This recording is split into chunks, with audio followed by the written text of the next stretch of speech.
किसा निकिसा मैले भर्खरै चिनेको निकिसा भन्नेले तर भेटघाट भएको छैन। निकिसा पनि एकदम भाइरल हुनुहुन्छ अनि उहाँलाई एकदमै नकारात्मक कमेन्ट पनि आउने गर्छ फेसबुकमा।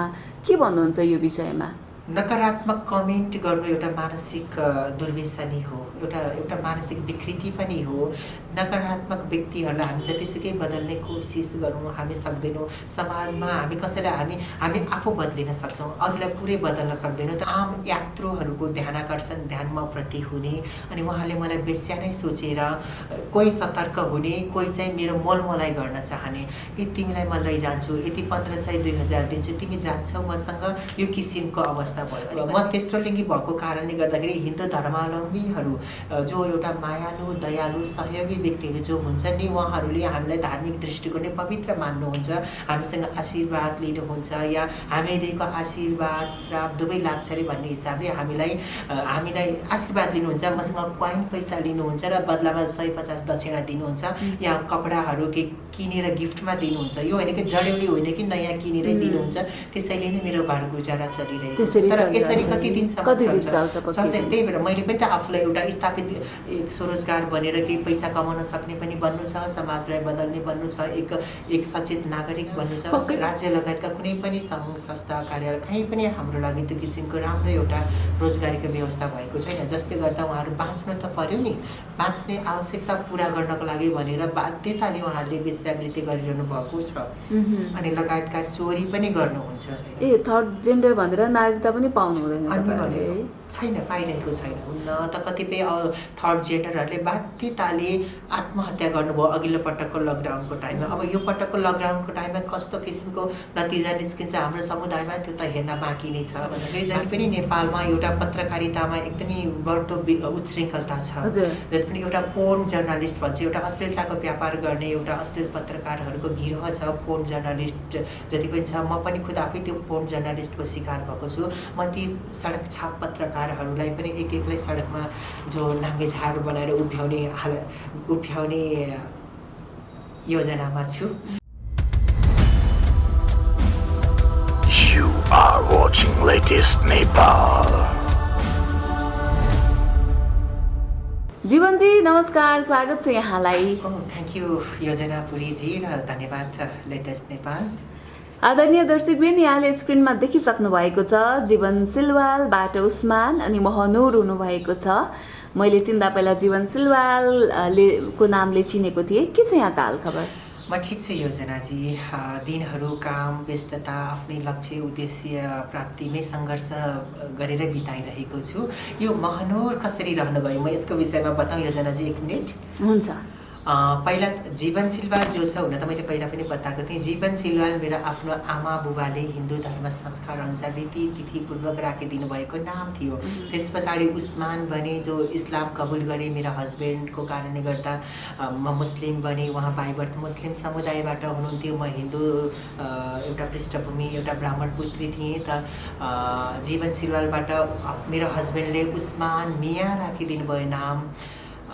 यो मुस्लिम नाम हो। अनि फेरि महनुर पनि मुस्लिम समुदायकै नाम हो। यो जो छ अरबिक उर्दू भाषामा यो मुस्लिम महिलाहरूको नाम महनुर यस कारणले पनि हुन्छ कि यसको नामको अर्थ चाहिँ महनुरको नाम एउटा पूर्णिमाको जुन एउटा चाँदनीको ज्योति जुन हुन्छ त्यो मुन लाइट, त्यसको अरबिक उर्दू भाषामा यसलाई महनुर भनिन्छ र त्यो चाहिँ चाँदनीको ज्योति भनौँ। र मेरो नामको महनुरको अर्थ चाँदनीको ज्योति। गजबको नाम रहेछ। Very good. अहिले तपाईँ कस्तो खालको एउटा चाहिँ अभियानमा हिँड्दैछु भन्दै हुनुहुन्थ्यो, विशेष गरी तेस्रो लिङ्गी यौनकर्मीहरूको बारेमा। यसको बारेमा थोरै जानकारी दिनु न, के गर्दै हुनुहुन्छ? म खुद आफै पनि यौनिक तथा लैङ्गिक अल्पसङ्ख्यक समुदायबाट भएको कारणले गर्दा मेरो समुदायप्रति मेरो धेरै ठुलो दायित्व छ, जिम्मेवारी पनि छ। हामी जो छौँ अझै पनि पिछडिएर रहेको समुदाय नै हो। राज्यको या समाज अझै पनि हामीप्रति उनीहरूको गम्भीर ध्यानाकर्षण छैन। हामी धेरै कुरामा अन्याय अत्याचारमा हुन्छौँ, शोषण पीडित हुँदाखेरि पनि हामीले अझै पनि सही किसिमले हाम्रो आवाजहरूलाई अगाडि बढाउन सकिरहेका हुँदैनौँ। हाम्रो कुरा सुनिदिने, हाम्रो मर्मलाई बुझिदिने र हामीलाई सही किसिमले इन्साफ दिलाउने एउटा सङ्घ संस्था कानुन अझै पनि त्यो हिसाबले छैन।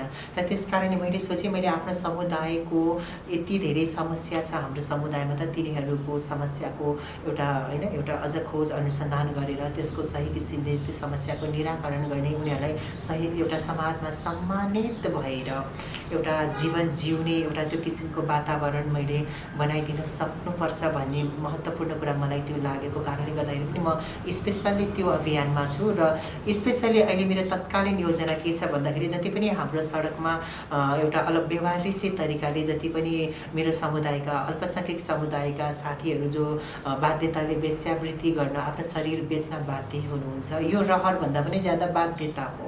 बाध्यता यस कारणले हो कि उहाँहरूलाई कसैले रोजगारको व्यवस्था गरिदिएको छैन, उहाँहरूको हातमा कुनै सिप छैन, परिवारले समाजले हेला गरेको छ, स्वीकारेको छैन, उहाँले सही किसिमले शिक्षा लिन पनि सक्नुभएको छैन, राज्यले पनि रोजगारीको व्यवस्था दिन सकेको छैन, राज्य लगायतका कुनै पनि सङ्घ संस्था कार्यालय कहीँ पनि हाम्रो लागि त्यो किसिमको राम्रो एउटा रोजगारीको व्यवस्था भएको छैन, जसले गर्दा उहाँहरू बाँच्नु त पर्यो नि, बाँच्ने आवश्यकता पुरा गर्नको लागि भनेर बाध्यताले उहाँहरूले वेश्यावृत्ति गरिरहनु भएको छ अनि लगायतका चोरी पनि गर्नुहुन्छ। त अब वेश्यावृत्ति कति दिनसम्म गरेर बाँच्न सकिन्छ? शरीरमा जवानी छन्जेल, ज्यानमा रगत र मासु छन्जेल त वेश्यावृत्ति गर्न सक्नुहुन्छ, त्यस पछाडि के गर्नुहुन्छ उहाँहरू? त त्यस कारणले मैले सोचेँ कि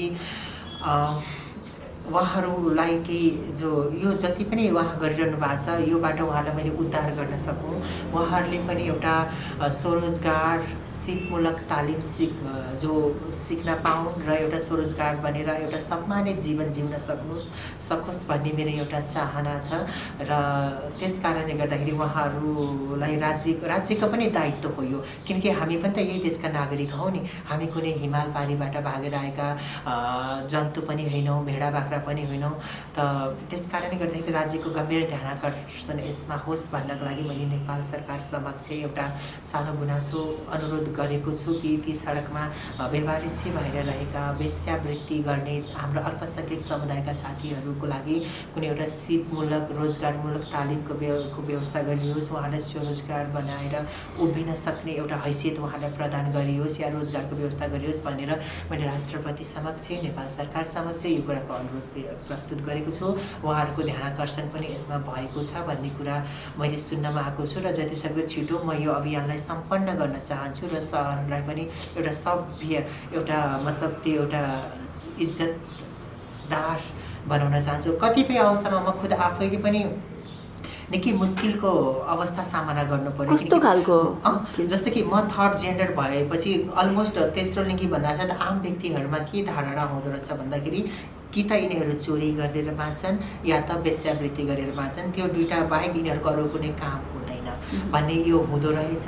त रत्न पार्कतिर कहीँ कतै ठमेलतिर आफ्नो कामले जाउँ, कुनै कामबाट निस्क्यौँ र घर आउनको लागि गाडी वेट गरौँ भने त्यहाँ आम यात्रुहरूको ध्यान म प्रति हुने अनि उहाँले मलाई वेश्या नै सोचेर कोही सतर्क हुने, कोही चाहिँ मेरो मोलमोलाई गर्न चाहने, तिमीलाई म लैजान्छु, यति 1500 2000 दिन्छु, तिमी जान्छौ मसँग, यो किसिमको अवस्था भयो। अनि कतिपय अवस्थामा तेस्रो लिङ्गी साथीहरू प्रहरी आउनसाथ भाग्ने यो गर्नुभयो। प्रहरीसँग किन भाग्नुहुन्छ उहाँहरू? किनकि उहाँले कहीँ न कहीँ गलत काम गर्नुभएको छ। त त्यो नहोस्, म त भाग्दिनँ प्रहरीसँग किनकि मैले कुनै गलत काम गरेको छैन।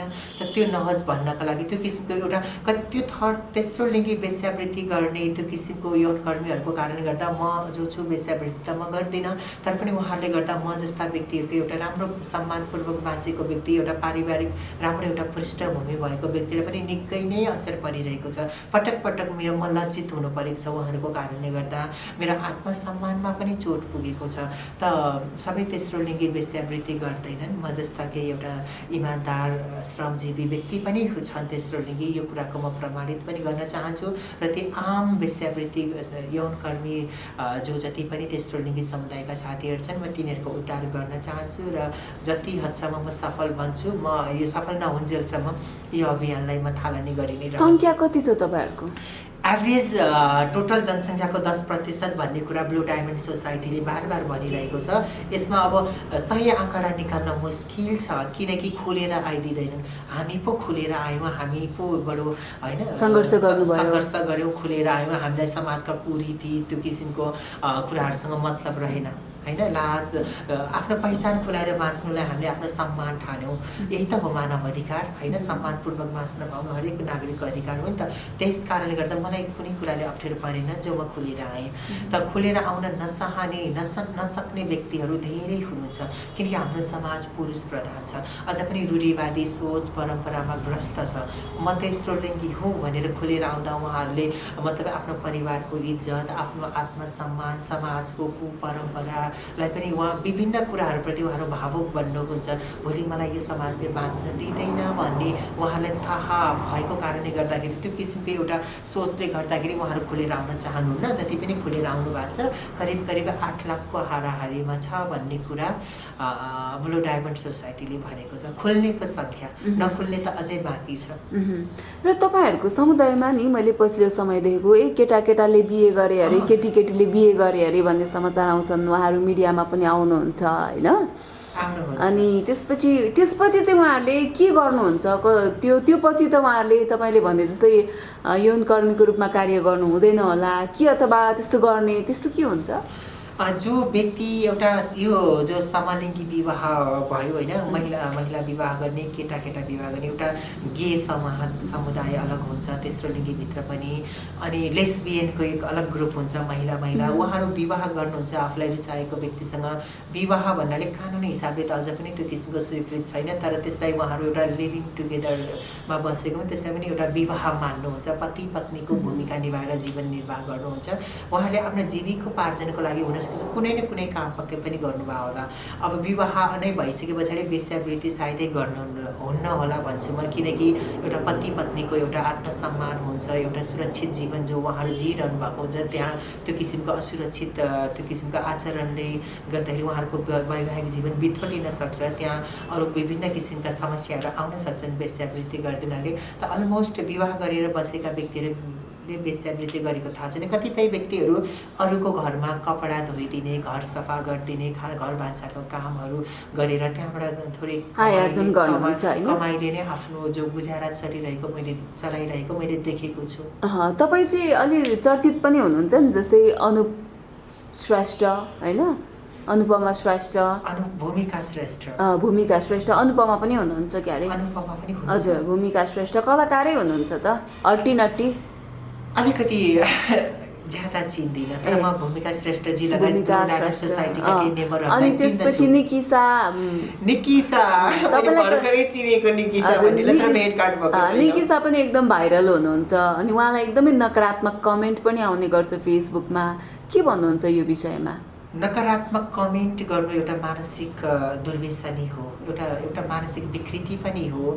नकारात्मक व्यक्तिहरूलाई हामी जतिसुकै बदल्ने कोसिस गरौँ हामी सक्दैनौँ। समाजमा हामी कसैलाई हामी आफू बदलिन सक्छौँ, अरूलाई पुरै बदल्न सक्दैनौँ, तर हामी एउटा सन्देश दिन सक्छौँ, एउटा राम्रो सुसमाचार हामी अरूलाई दिन सक्छौँ। यो गलत हो भन्न सक्छौँ, तपाईँ यस्तो नगर्नुहोस् भनेर हामी हरेकलाई सचेत गराउन सक्छौँ, तर पुरै हामी बदल्न सक्दैनौँ। किनकि हामी विभिन्न किसिमका युगहरू हेरौँ, श्री रामको पालामा पनि नराम्रो व्यक्तिको उपस्थिति थियो, गौतम बुद्धको टाइममा पनि थियो, श्रीकृष्णको पालामा पनि थियो। त्यो हरेक कति महान व्यक्तिहरू आउनुभयो जानुभयो, हरेक संसारलाई बदल्ने कोसिस गर्नुभयो, तर पनि सक्नु भएको छैन। भगवान्ले केही गर्न सक्नु भएन, उनीहरूलाई बदल्नु भने हामी पनि सक्दैनौँ।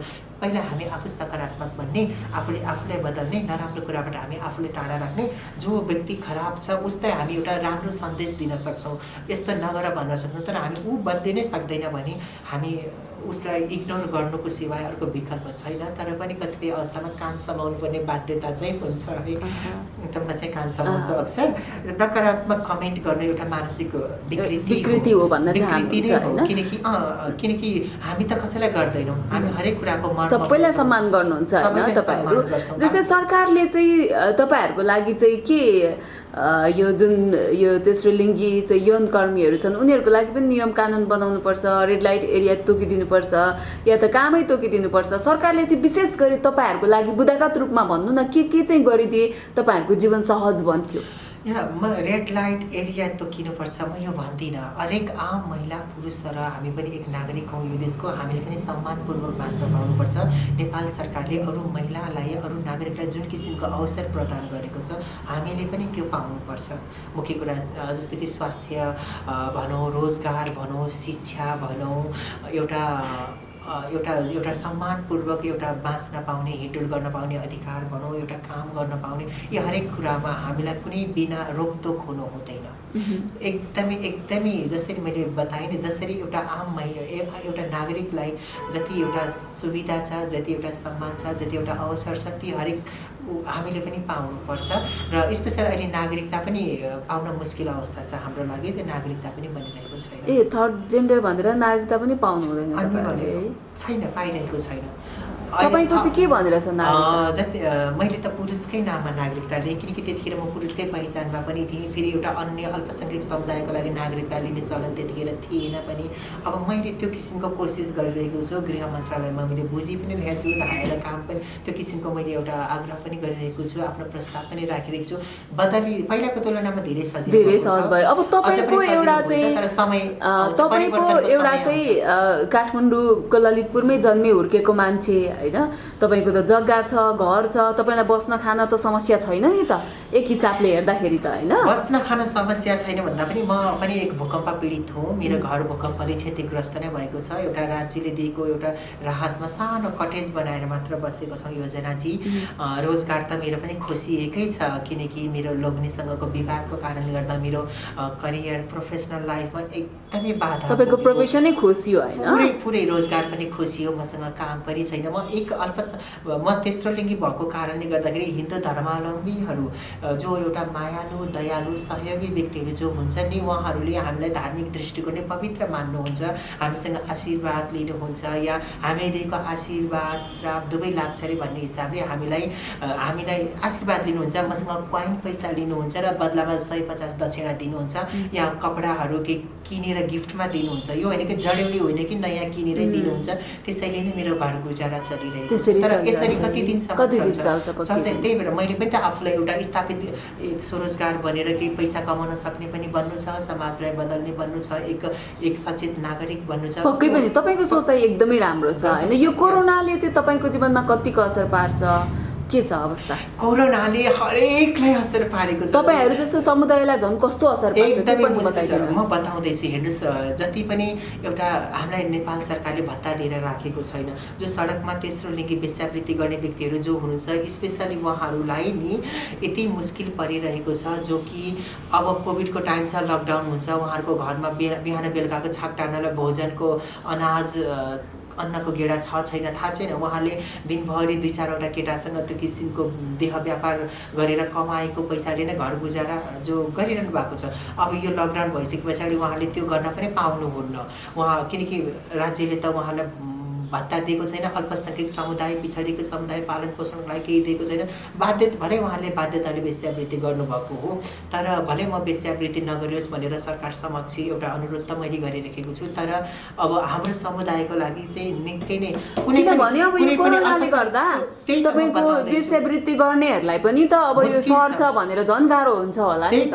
त्यही त कोभिडको त्यही त म बताइरहेको छु। गरेर गुजारा गर्नुहुन्थ्यो, अब त्यो पनि पाउनुहुन्न। त कतिपय थर्ड जेन्डरहरूले बाध्यताले आत्महत्या गर्नुभयो अघिल्लो पटकको लकडाउनको टाइममा। अब यो पटकको लकडाउनको टाइममा कस्तो किसिमको नतिजा निस्किन्छ हाम्रो समुदायमा, त्यो त हेर्न बाँकी नै छ। म जस्तो तमासा हेर्ने भन्दा पनि यो तमासा समस्याको समाधान गर्ने किसिमको व्यक्ति भएको कारणले गर्दाखेरि केही होस्, म खुद आफैलाई पनि मुस्किल पर्ने अवस्था छ लकडाउनको टाइममा भने मेरो पछाडि रहेका त्यो पिछडिको समुदाय जो उहाँलाई पनि मुस्किल छ। राज्यको यो विषयमा गम्भीर ध्यान आकर्षण होस्। राज्यले हामीलाई परिवारको सदस्य छ र पालन पोषण मतलब एउटा केही प्रोत्साहन, एउटा हाम्रो जीवनको सुरक्षाको प्रत्याभूति उहाँले हाम्रो लागि दिन सक्नुपर्छ। यो दायित्व राज्यको हो।